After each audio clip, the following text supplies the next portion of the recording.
সবাই যে আপনাকে বুঝতে পারবে এমন আশা করাটাই ভুল। মনে রাখবেন, দাঁড়িপাল্লা কেবলমাত্র বস্তুর ওজন মাপতে পারে, বস্তুর গুণ এবং মান নয়। তেমনি করে মানুষ তার ভিতরের সীমাবদ্ধতা দিয়েই আপনাকে বিচার করবে, আপনার ভিতরের সত্যিকারের মূল্য দিয়ে নয়। যাই হোক, চলুন অল্প মশলা দিয়ে লাউ রান্না করি। সামান্য একটু মুরগির মাংস নিয়েছি, আদা রসুন বাটা, জিরা বাটা, পেঁয়াজ কুচি এবং সামান্য একটু হলুদ গুঁড়ো মরিচ গুঁড়ো দিয়ে তেল দিয়ে সব কিছু ভালোভাবে মাখিয়ে নিয়েছি। খুব কম মশলা রান্নাটা করব, খুবই মজা হয় খেতে। লাউয়ে এমনিতেই বেশি মশলা দিলে লাউয়ের স্বাদ বিদঘুটে হয়ে যায়। সব কিছু দিয়ে হাত দিয়ে মেখে একটু পানি দিয়ে আমি কষিয়ে নেব।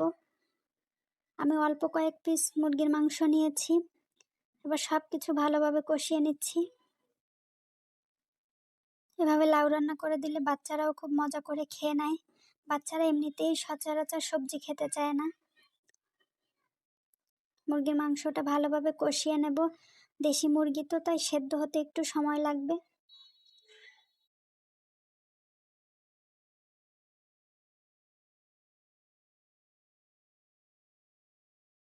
মুরগির মাংস কষানো হয়ে গেলে আমি লাউগুলো দিয়ে দিচ্ছি।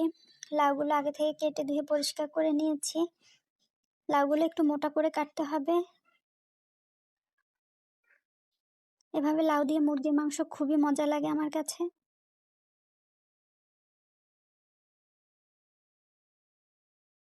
অল্প কয়েক পিস মুরগির মাংস দিয়ে লাউটা খুবই মজা হয়ে যায়। লাউটা দিয়ে আর একটু কষিয়ে নেব, একটু ঢাকনা দিয়ে কষে নেব আমি।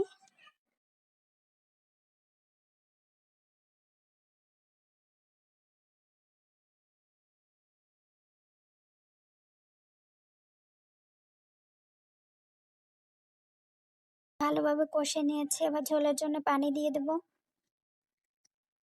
একটা পাতলা ঝোল রান্না করব, তাই বেশ অনেকটাই পানি দিয়ে নিয়েছি।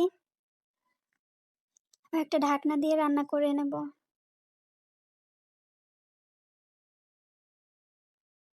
সবকিছু ভালোভাবে সেদ্ধ হয়ে গেছে কিনা আমি চেক করে নিচ্ছি। রান্না একদম কমপ্লিট। একদম অল্প মশলায় খুবই মজার একটা তরকারি। গরম গরম ভাতের সাথে তো খুবই মজা হয় খেতে। বাচ্চারাও খুব মজা করে খেয়ে নেয়। দেখতে যেমন লোভনীয় হয়েছে, খেতেও অনেক মজা হয়েছিল। এভাবে লাউ রান্না করলে সত্যিই খেতে অনেক মজার হয়।